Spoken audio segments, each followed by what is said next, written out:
মানবতাকে বুড়ো আঙ্গুল দেখিয়ে গাজায় হামলা অব্যাহত রেখেছে ইসরায়েলি বাহিনী। গত ২৪ ঘণ্টায় ইসরায়েলি হামলায় নিহত হয়েছে ৩২ জন ফিলিস্তিনি। এ সময় আহত হয় আরও ৯৪ জন। গত ১৪ মাসব্যাপী লাগাতার হামলায় মোট নিহত হয়েছে ৪৫,১২৯ জন এবং আহত হয়েছে ১ লাখেরও বেশি মানুষ। এদিকে নাইজেরিয়ার স্কুলে পদদলিত হয়ে প্রাণ হারিয়েছে ৩৫ শিশু। এ ঘটনায় বেশ কজন আহত হয়েছে। দেশটির দক্ষিণ পশ্চিমাঞ্চলীয় ইবাদান প্রদেশের একটি স্কুলে বড়দিনের বিনোদন মেলায় হতাহতের এ ঘটনা ঘটে। আহতদের সবাইকে নিকটস্থ হাসপাতালে ভর্তি করা হয়েছে।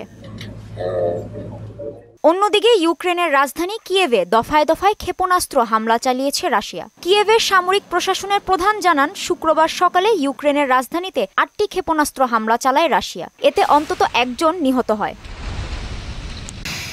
যুদ্ধ অব্যাহত রাখলেও রাশিয়া ইউক্রেন যুদ্ধ বন্ধে ট্রাম্পের সঙ্গে সমঝোতায় যেতে সম্মতি জানিয়েছে ভ্লাদিমির পুতিন। বৃহস্পতিবার মস্কোতে আয়োজিত প্রেসিডেন্টের বাৎসরিক সংবাদ সম্মেলনে এক প্রশ্নের জবাবে একথা বলেন তিনি। কাজী শাহরিন, মোহনা সংবাদ।